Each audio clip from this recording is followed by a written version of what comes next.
mais uma vez na noite desta segunda-feira. E inicialmente eu quero dar aqui o meu boa noite aos nossos queridos que estão no auditório conosco aqui no Rio de Janeiro. Também quero levar a minha palavra de amizade aos irmãos de São Paulo, com os quais eu estive nessas 2 últimas semanas. Na semana retrasada, nós tivemos uma cruzada de evangelização em São Paulo, no ginásio do Ibirapuera. E já agora, nesta semana passada, nós estivemos com os nossos irmãos da Igreja Evangélica do Planalto Paulista, lá com o pastor Daniel Vera, onde a nossa antena está instalada, e a esses queridos o nosso abraço fraternal. Meus amados, hoje nós vamos prosseguir pensando sobre a filosofia do discipulado cristão, sobre o mais fascinante projeto de vida. E como vocês já tiveram a oportunidade de tanto ouvir quanto ler, o tema da nossa aula hoje é discípulo, alguém que sabe o que quer. No convite ao discipulado não pode haver qualquer tipo de manipulação, de engano ou de engodo. Ao discipulado tem que esclarecer o máximo possível o ouvinte, a fim de que ninguém, de modo algum, possa dizer que foi enganado. E eu introduzo esse nosso tema hoje dizendo isso pelo fato de que entre nós há, hoje em dia, apelos extremamente manipuladores. Não é raro a gente observar como, de fato, há pessoas que estão engendrando técnicas de manipulação para tentar fazer com que o máximo possível de pessoas manifestem-se nos chamados apelos cristãos. Vocês vão me dar licença, vamos fazer uma troca aqui de microfone para o bem da nossa aula. Então, como eu dizia, no convite ao discipulado não pode haver qualquer tipo de manipulação. Ao contrário, as coisas têm que estar bem claras e bastante esclarecidas.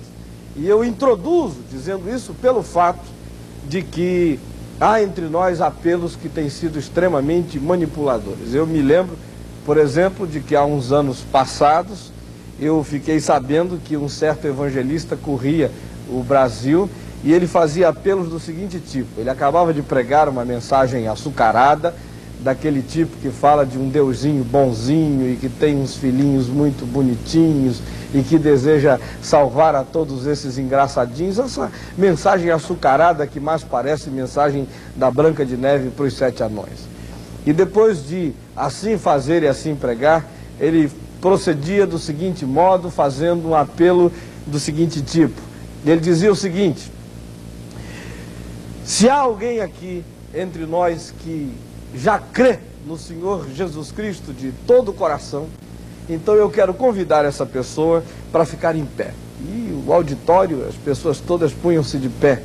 E ele então dizia: que maravilha, como nós temos tanta gente aqui que já crê em Jesus. E logo depois ele observava que uma grande quantidade de pessoas tinham ficado assentadas, né? Porque o apelo dele era: quem aqui é membro de uma igreja evangélica, já crê em Jesus, fique em pé. Então aquela legião de pessoas se punha em pé e outras que não eram membros de igreja evangélicas ficavam assentadas. Aí lá pelas tantas ele dizia: agora eu quero pedir que aqueles que são membros das igrejas evangélicas e que ficaram em pé se assentem, e os que estavam assentados fiquem de pé. Aí aquele outro grupo aparecia no auditório. E ele então dizia: meus irmãos, aleluia, glória a Deus, eis agora os nossos novos convertidos estão todos aí, e mandava o pessoal ir para uma sala. Isso é brincadeira, é de mau gosto, né? Quem se sente objeto de uma brincadeira desse tipo tem todo o direito de se sentir completamente injuriado. A proposta do discipulado tem que ser extremamente bem explicada, porque quase sempre ela implica numa decisão. Quando eu estou falando de decisão, eu estou falando de de-cisão. Nem todas as decisões são de-cisões, mas algumas decisões cindem. Algumas decisões implicam em que as coisas se partem, se quebram, vínculos se fragmentam, relações acabam, terminam. Então, por isso é que o convite ao discipulado tem que ser extremamente bem explicado. Porque seguir Jesus, às vezes, implica em cisão, em separação, em ruptura, com vínculos os mais variados. Se não, vocês observem em Lucas, no capítulo 14, no verso 20, aonde se fala de uma cisão emocional. Como seguir Jesus pode implicar em quebrar um vínculo emocional imediato. E aqui nesse texto de Lucas 14, 20, aqueles que receberam o convite para seguir o Senhor não puderam e não souberam romper e priorizar a convocação de Jesus, colocando-a antes de qualquer outro vínculo. A desculpa que deram foi: nós nos casamos, ou eu casei e por isso não posso ir. Além do que, Lucas, no capítulo 14, no verso 18, nos fala que esse convite para seguir Jesus pode implicar numa separação, numa ruptura, numa cisão econômica.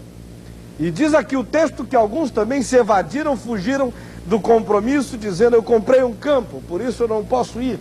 E o outro argumentou dizendo: eu comprei 5 juntas de boi, por isso não tenho condição de seguir agora, eu investi demais, não posso parar o que eu estou fazendo para dedicar-me exclusiva e totalmente a esse projeto e a essa convocação do reino de Deus.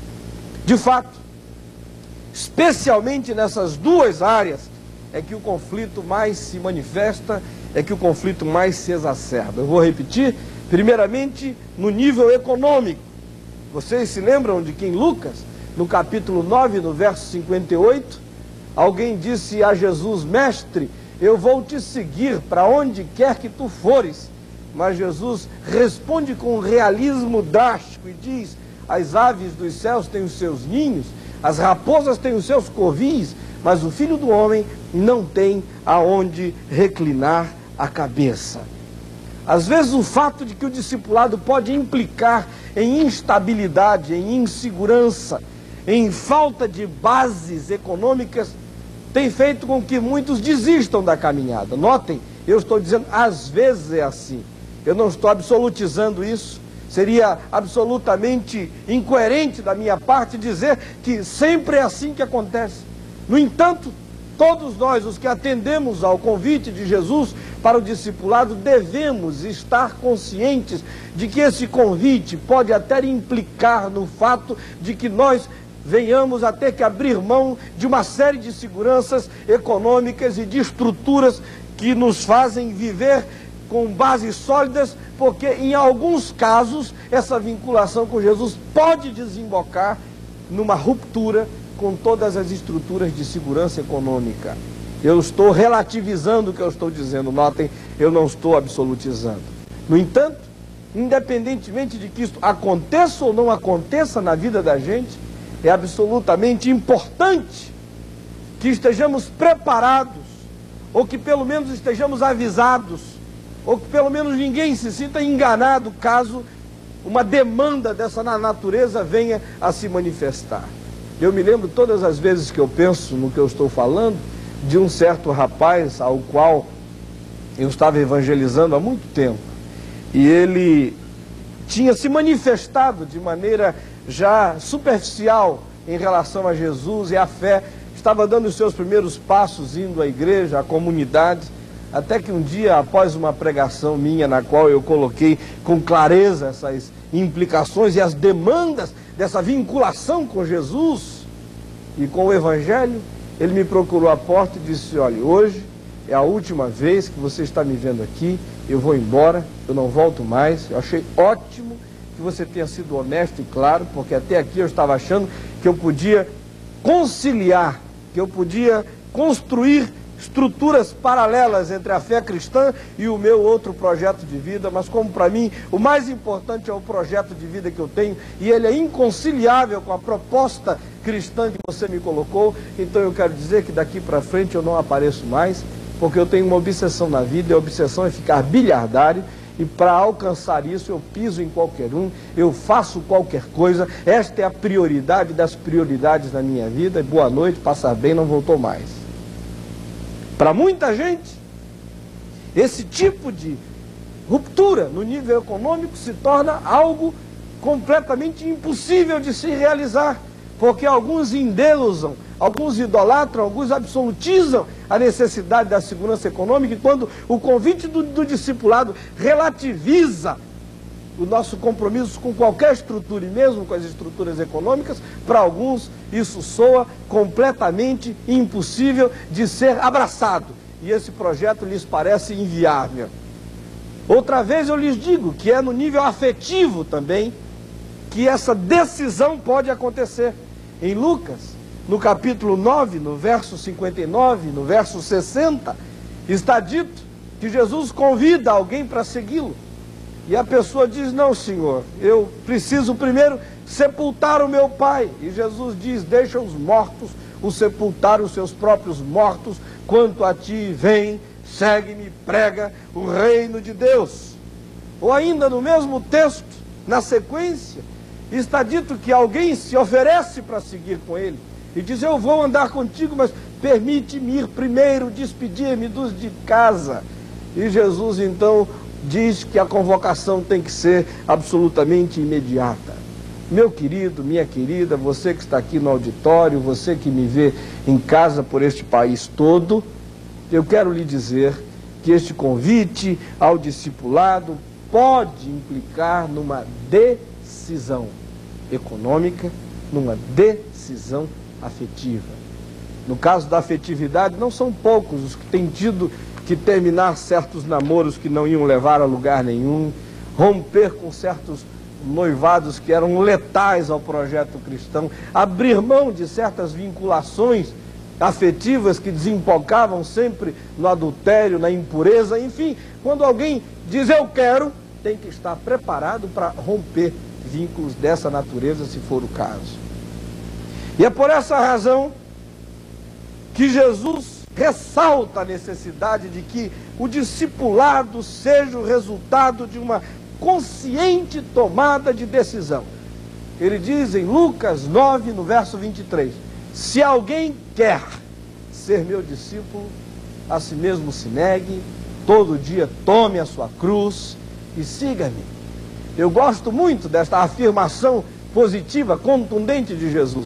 Se alguém quer, ou seja, você tem que querer, não pode estar em dúvidas, não pode estar titubeando, não pode estar claudicando, não pode estar indeciso, não pode estar acovardado, nem pode estar de alguma maneira conflituado com relação a isso. Ao contrário, você precisa querer e decidir que quer, porque a condição sine qua non para que você siga com Jesus é realmente saber o que quer.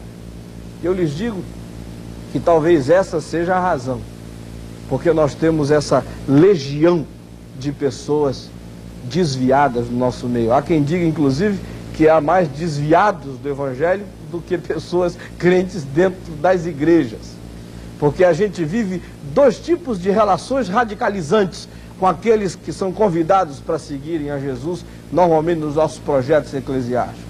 O primeiro grupo é o daqueles que põem carga e mais carga, pressão e opressões e repressões e julgos variados, e criam estruturas de mandamentinhos e de comportamentalismos inobserváveis, como disse o Senhor Jesus, que nem nós nem os nossos pais puderam carregar, num farisaísmo total e terrível.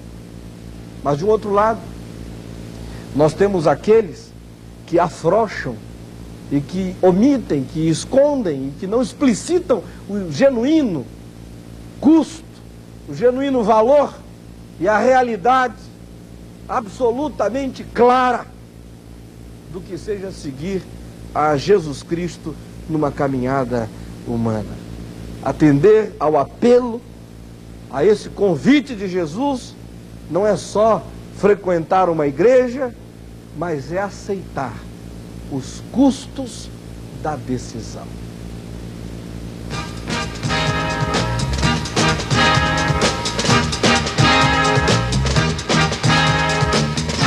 Os pilotos de automobilismo ganham a vida arriscando-a de semana em semana, de pista em pista, buscando a glória que muitas vezes poderá vir depois da morte. Para o público que vibra na TV ou numa arquibancada, eles são heróis malucos, homens coragem, jogadores contumazes, vítimas do azar ou da sorte. Alex Dias Ribeiro, um piloto que soube competir, levando o carro junto com a fé, para além das vitórias. Seu carro, com a marca Cristo Salva, foi atração nas corridas de Fórmula 1 na Europa. O que pouca gente sabe é que aquele jovem corredor não era apenas um curtidor de Jesus Cristo, mas um discípulo engajado e comprometido com o seu Salvador. Bom, tudo começou pelo lugar onde eu nasci. Eu já nasci num lar cristão. Desde cedo ouvi do Evangelho pelos meus pais, pelos meus avós. Mas chegou um dia que eu tinha que tomar a decisão eu mesmo. Sabe que Deus não tem netos, né? Ele tem filhos. Então... Deus não tem netos, Deus só tem filhos. E isso precisa ser dito a todas as pessoas de maneira equilibrada e não opressiva e não estranguladora, como às vezes a gente faz, porém honesta e capaz de dizer todas as implicações da decisão que o ser humano tem que tomar quando confrontado com essa realidade. Isso me faz lembrar de algumas posições polarizadas. Eu já tenho contado por aí afora uma história que eu ouvi de um amigo nosso que mora em Natal, talvez ele esteja até assistindo a nossa aula agora do Vinde Sat. E ele me contou que quando era oficial do Exército, quis evangelizar uma certa cidade do interior do Rio Grande do Norte, se não me falha a memória, é Carnaúba dos Dantas. E ele se vestiu de roupinha de militar e botou todas as estrelas que tinha direito e saiu convocando a população inteira para fazer parte daquela solenidade, daquela reunião evangelística em praça pública. E o povo só foi ao ajuntamento por causa dessa pressão do militar, não é? Naquele tempo a figura do militar aparecia e brilhava mais do que as estrelas no firmamento. E ele conseguiu, por assim dizer, reunir a cidade quase toda em praça pública para ouvir o Evangelho. Convidou um certo evangelista que andava por lá para pregar o Evangelho. Estavam todos ali ajuntados, esse evangelista subiu na plataforma e disse: gente, quem não é de Deus é do diabo. Até aí era verdade, não é? E hoje aqui nós temos essas duas categorias de pessoas. As de Deus, as do diabo. As filhas de Deus, as filhas do diabo. A maioria aqui é filha do diabo. E agora eu quero saber, quem é que quer ir para o céu? Porque quem não quer ir para o céu está indo para o inferno. Você quer ir para o céu? Se você quer ir para o céu, quer aceitar Jesus agora? Levanta a mão, rápido, rápido. Não tem tempo para perder não. Levanta essa mão. Já. Agora vocês imaginem um apelo dessa natureza. Ninguém levantou a mão. E sabe o que foi que o evangelista disse? Ele disse: eu sabia. Só há 2 lugares no mundo onde não há crente, é no inferno e em Carnaúba dos Dantas. Nós não temos que fazer como esse evangelista lá de Carnaúba dos Dantas, mas precisamos, no entanto, manifestar e ensinar para as pessoas quais são as implicações delas seguirem a Jesus Cristo. Eu tenho pregado o Evangelho em campos universitários, em faculdades, em escolas, em assembleias legislativas, em Câmara dos Vereadores, nos lugares mais diferentes deste país. Tenho tentado fazê-lo explicitando todas as implicações de um relacionamento consequente com Jesus. E nunca vi em nenhum desses lugares o Evangelho ter que ser adequado para que respostas sejam suscitadas. Ao contrário, quando as pessoas sentem que você está pregando e tentando passar com verdade, sinceridade e coerência as realidades e as demandas do reino de Deus e do Evangelho de Jesus, sempre há reações por parte daqueles que respondem com um sim ao convite de Jesus. Meus queridos, o que se precisa dizer é que a salvação é de graça, porém o discipulado tem um custo, o discipulado tem um preço.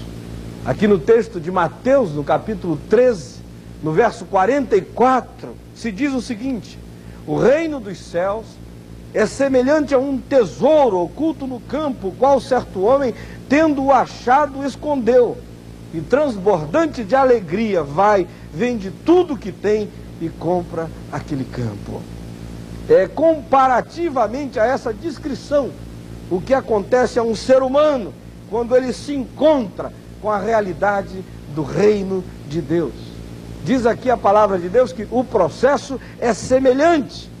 E se assim é, eu gostaria que nós estudássemos este processo descrito aí nesta parábola, porque se compreendermos o processo, entenderemos como é que as coisas acontecem em relação àquele momento no qual uma pessoa tem a revelação do reino de Deus e a sua disposição e a sua decisão de se engajar no evangelho do reino de Deus. Oculto da história. Não está visível para a grande maioria das pessoas que transitam pelas ruas, que entram e que saem, e que não conseguem discernir a realidade do reino de Deus, porque ele parece estar oculto na vida. No entanto, ele se manifesta com visibilidade para aqueles que tiveram seus olhos abertos, para aqueles que nasceram de novo. Jesus diz que esses conseguem ver o reino de Deus em duas perspectivas. Primeiramente, já podem discerni-lo aqui e agora. E em segundo lugar, vão vê-lo em sua plenitude absoluta, quando ele vier realizado e totalizado. Um dia, qualquer um dia, nós estávamos caminhando vida afora, quando de repente tropeçamos nessa revelação da graça de Deus. Não foi assim que aconteceu comigo e com você? Do ponto de vista humano, parece até uma descrição casual, como o de Mateus 13, verso 44. Um certo homem ia andando um dia, de repente tropeçou num tesouro, num campo. A descrição do ponto de vista humano é assim, quase que vazada e tracejada pela casualidade. A gente sabe que não foi casualidade, que o Senhor estava guiando, mas foi assim que um observador de fora conseguiria enxergar a coisa. Eu ia andando querendo me matar numa quarta-feira à noite e tropecei no tesouro do reino de Deus. Com você, como é que foi? O fato é que um dia qualquer da vida, a gente descobre, a gente acha, do ponto de vista humano, a gente acha, do ponto de vista divino, a gente recebe a revelação do reino, do tesouro. Isso faz com que qualquer sacrifício seja feito a fim de que se tome posse desse achado completamente maravilhoso. Note, meu querido, preste atenção, a salvação, o tesouro, o reino, é de graça, é dom de Deus. Porém, o campo, o discipulado, tem um preço. O homem não vendeu o que tinha para comprar o tesouro. O homem vendeu o que tinha para comprar o campo. É assim que acontece conosco. A salvação, esse tesouro, essa dádiva divina, é absolutamente gratuita, é pela fé em Jesus. No entanto, há um preço a ser pago pelo discipulado, pela caminhada com o Senhor Jesus Cristo, de maneira engajada na história. E é isso que deve acontecer quando alguém fica cara a cara com a revelação do reino de Deus, com o seu consequente discipulado. A alegria de se ter encontrado com o reino do Senhor Jesus deve fazer com que tudo mais tenha o seu valor relativizado, tenha o seu valor diminuído diante da grandeza do achado. Isso faz com que essa troca de valores seja o melhor negócio que alguém tenha para realizar na vida. É a Tita que vai cantar isso para nós agora.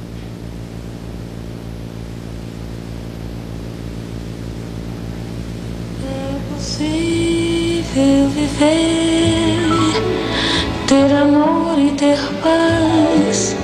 É possível viver assim, é bom demais. Pois eu vivo assim, pra 10 anos já vai.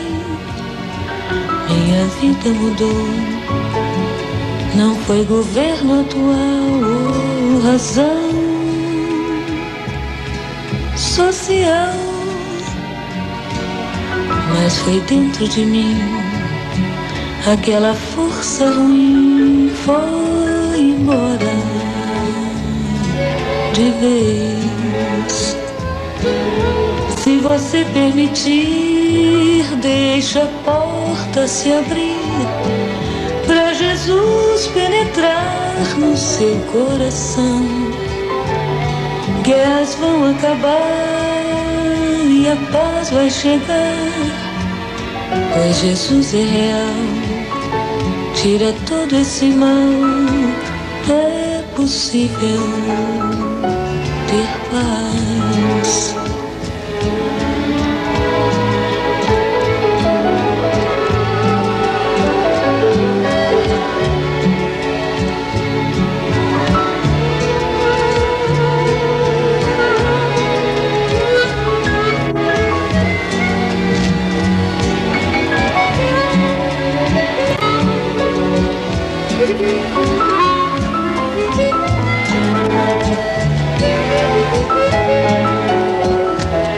É possível viver, ter amor e ter paz. É possível viver assim, é bom demais. Pois eu vivo assim, pra 10 anos já vai. Minha vida mudou, não foi governo atual ou razão social, mas foi dentro de mim. Aquela força ruim foi embora de vez. Se você permitir, deixa a porta se abrir pra Jesus penetrar no seu coração. Guerras vão acabar e a paz vai chegar, pois Jesus é real, tira todo esse mal. É possível ter paz.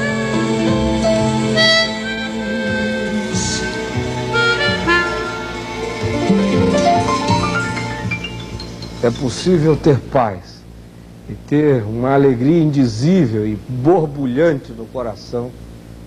E isso acontece exatamente quando a gente recebe esta revelação do tesouro.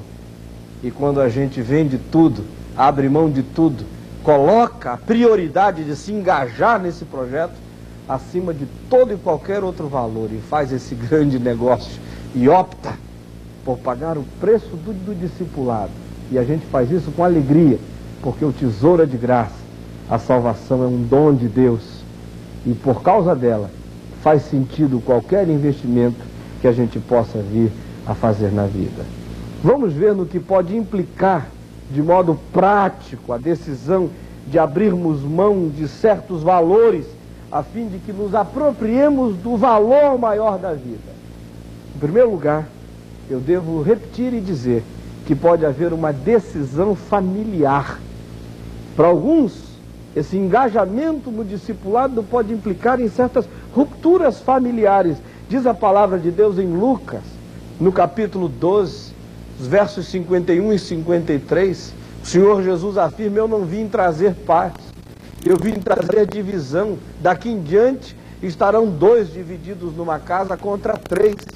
Será contra a sogra contra a nora, o pai contra o filho contra o pai, e assim por diante. Jesus disse, quando algumas pessoas recebem a revelação do discipulado, isso pode até mesmo complicar certas questões familiares, porque os outros, os que não tenham ainda tido esse vislumbre do tesouro do reino de Deus, venham a pensar que alguma coisa estranha, que alguma esquisitice, que alguma idiosincrasia, que alguma mania, que alguma obsessão tenha penetrado na cabeça desta pessoa. Em segundo lugar, eu devo lhe dizer que o convite do discipulado pode implicar numa decisão profissional. Vocês se recordam perfeitamente de Mateus, acerca de quem se diz que ganhava a vida como um colaboracionista lá na Galileia e era odiado pelas pessoas, e possivelmente fosse alguém cuja riqueza também viera em função de certas apropriações indébitas, o famoso 10% de comissão que os fiscais vão pedindo por aí.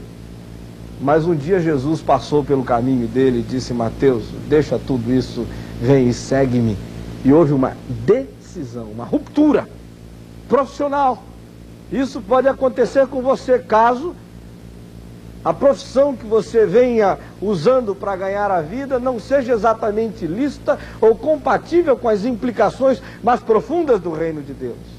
Em terceiro lugar, pode haver uma decisão na moral sexual. Vejam aí o texto de Lucas 7, de 36 a 50, quando se fala que Jesus estava na casa de um certo fariseu chamado Simão, e de repente entrou ali uma mulher, e essa mulher chorava nos seus pés, beijava-lhe os pés, passava bálsamo nos pés de Jesus e os enxugava com os seus cabelos. E o fariseu pensou, se este fosse profeta, saberia quem e qual é a mulher que lhe está fazendo isso, porque é grande pecadora. E Jesus, sabendo o que se passava na mente daquele homem, lhe disse: Simão, eu tenho uma pergunta a fazer-te. Um homem tinha 2 devedores. Um devia a ele 1 milhão de cruzados. O outro devia apenas 10.000 cruzados e nenhum dos dois tinha como pagar. E ele então perdoou a ambos. Qual dos dois o amará mais?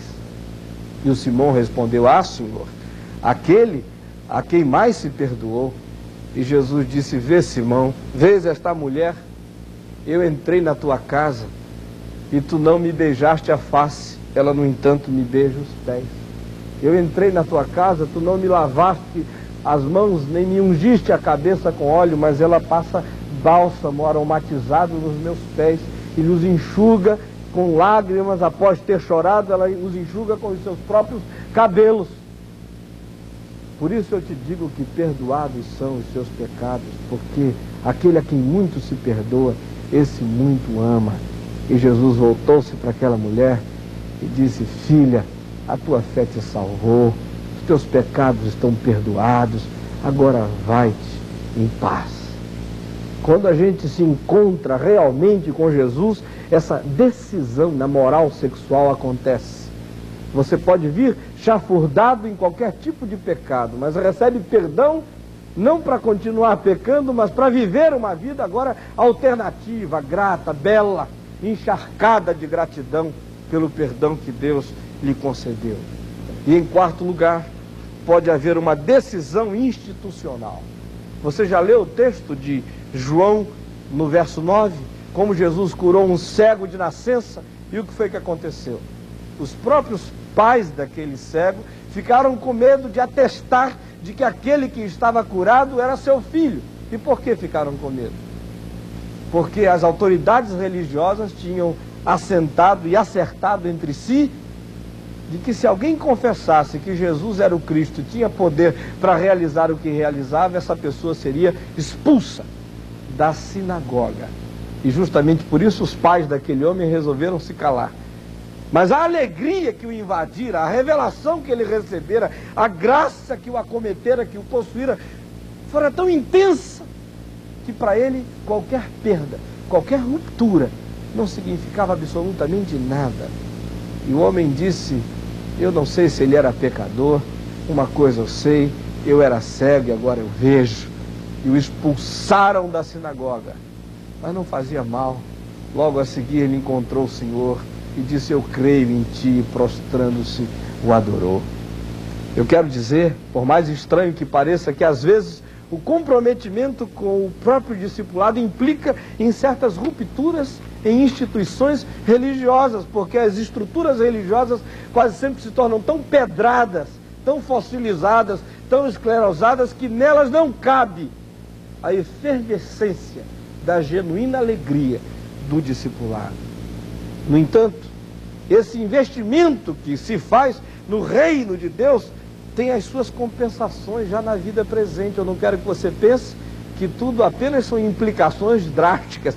Há consequências e há compensações positivíssimas já aqui e agora.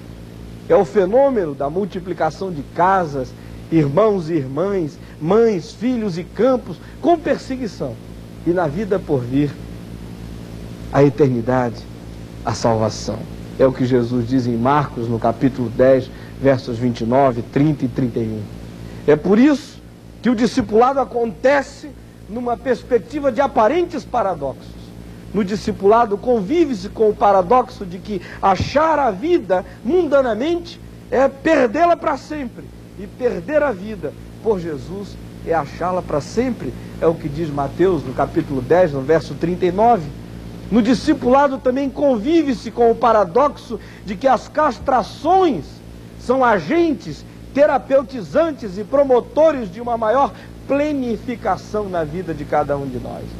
Vejam, por favor, o texto de Marcos 9, do verso 43 ao verso 47, onde Jesus recomenda aos seus discípulos que, se fosse o caso, assumissem uma certa castração, mas que essa castração seria terapeutizante. Ele disse: se a tua mão te faz pecar, corta a tua mão, é melhor tu entrares na vida maneta do que, tendo as duas, seres lançado fora. Se são os teus pés, corta o teu pé. Reduze-te a ti mesmo na história, limita-te em alguns aspectos, mas entra na vida eterna ao invés de ficares do lado de fora. Se os teus olhos te fazem tropeçar, faze a mesma coisa. O paradoxo está aí. A mão, o pé, os olhos são do discípulo, mas não são o discípulo. Por isso, quem se castra chega pleno na vida. Mas quem não se impõe limites na vida, diz o Senhor Jesus, vai pleno para o inferno. No entanto, o projeto do discipulado só é possível quando já se sofreu uma conversão profunda de valores. Eu quero lhe dizer, querido, que a educação, que a tradição religiosa, que o moralismo, que os legalismos mascaram e imitam de maneira adoecida o projeto do discipulado, mas não podem de fato fazer nascer e surgir um discípulo. Somente a revelação do reino de Deus, o grande achado, é que pode operar essa mudança radiante. E quando tal se dá, duas realidades acometem espontaneamente a vida desse sobre o qual a graça de Deus incidiu e implicou. A primeira realidade: a vida de Jesus passa a ser o ponto de partida, o ponto de apoio, o ponto de referência, o ponto de vista e o ponto de chegada da existência dessa pessoa. E a segunda realidade, a mente de Cristo, começa a ser formada no interior dessa criatura humana.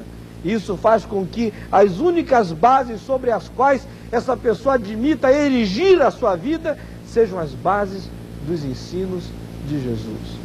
É por isso que Paulo, discípulo de Jesus, escrevendo a um discípulo dele, Paulo, que era Timóteo, diz: permanece naquilo que tu aprendeste, fundamenta a tua vida na palavra, na escritura, porque ela é inspirada por Deus e é útil para o ensino, para a repreensão, para a correção, para a educação na justiça, a fim de que o homem de Deus esteja perfeitamente habilitado para praticar toda a obra do discipulado. A única coisa capaz de nos fazer responder com um sim convicto ao apelo de Jesus para que sejamos os seus discípulos é a nossa relação de amor com Ele. Eu quero dizer, querido, que a minha oração nesta noite é que você esteja recebendo esta revelação de grande alegria a respeito do tesouro do reino de Deus. E que em função disso surja uma fascinação na sua mente, no seu coração em relação a Jesus, e que você reaja a isso na perspectiva de um intenso amor na direção do Senhor Jesus Cristo. Ele diz em João, no capítulo 14, no verso 15, se vocês me amam, vocês guardam os meus mandamentos. Não há mistério. Não é preciso ficar se lancetando, se ferindo, se punindo, se machucando, se culpando, nem desenvolver neuroses religiosas na cabeça. Ao contrário, Jesus disse: me amem. E o resto é absolutamente consequência. Quem me ama, obedece de maneira espontânea, alegre, feliz, radiante, paga o preço do discipulado, assume os meus mandamentos. E Paulo diz em 2 Coríntios, no capítulo 5, no verso 14, que é o amor de Cristo que deve nos constranger a andarmos devocionalmente diante de Deus na vida.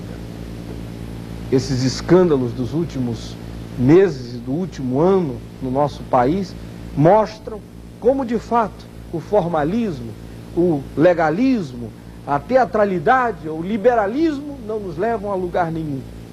Nós vimos pessoas de um formalismo enorme que caíram na fé. Vimos outras de um legalismo imenso, mas estavam vivendo com certas neuroses e psicopatologias. Vimos outras de uma teatralidade enorme, mas que estavam vivendo em pecado. Vimos outras de um liberalismo capaz de aceitar tudo, mas aquele liberalismo era apenas justificativa para os próprios pecados deles. Eu quero convidar você a reagir apaixonadamente por Jesus de Nazaré. O ame, e você vai descobrir que seguir Jesus é um caminho sem retorno. Deve ser o desejo dos desejos, a decisão das decisões. E agora quero convidar o pastor Josué para vir cantar a esse respeito para nós. Mas você vai esperar só um pouquinho, nós vamos ouvi-lo trazer uma canção que nos convida e que nos convoca a todos nós, no sentido de que respondamos a Deus com um coração pleno de alegria e de um amor comprometido, e que descansemos em Jesus a nossa própria existência. É com você. Essa música todos nós podemos cantar hoje à noite. Uma música que eu acho que se conhece pelo Brasil todo, e queria pedir que todos vocês cantassem. O pastor Eudaldo lá em Anápolis, por todo mundo para cantar. E todos juntos, como uma família, louvarmos ao nome do Senhor.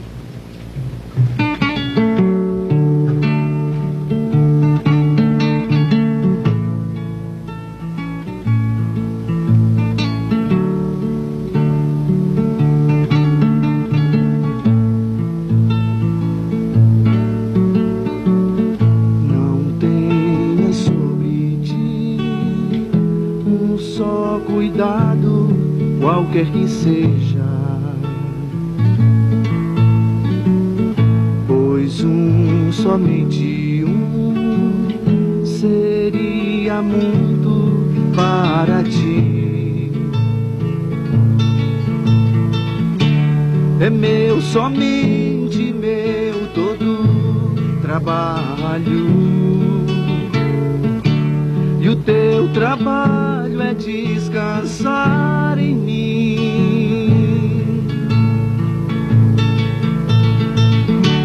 É meu, somente meu, todo trabalho, e o teu trabalho é descansar em mim.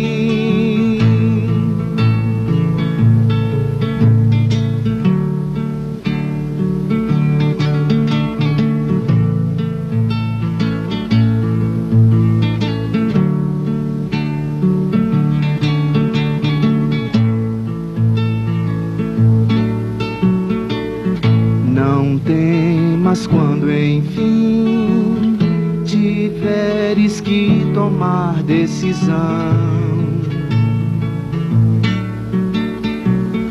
entrega tudo a mim, confia de todo o coração.